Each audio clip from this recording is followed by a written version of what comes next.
lesson. Suppose you are a parent and your child takes some food, some special food,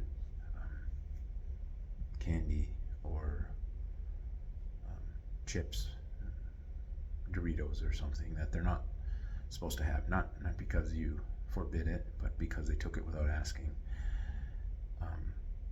This is just a for example to illustrate the point.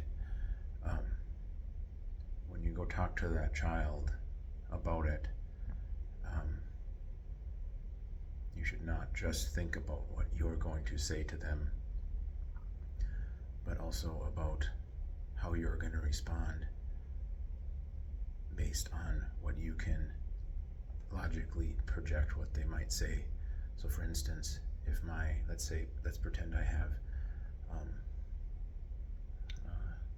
a child and the child stole some candy that I had set aside for a specific occasion.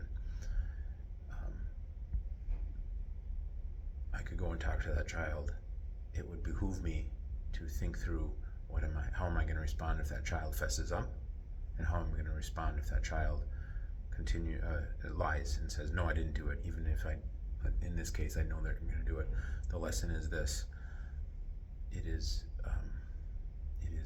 almost always better to carefully think through all facets of a situation before you jump into that situation.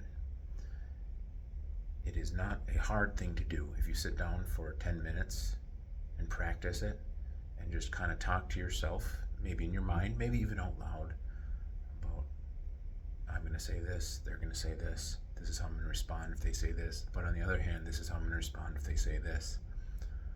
You will find that the conversation goes much better. This can be applied to many different types of conversations, with coworkers, with spouses, with friends, with just acquaintances.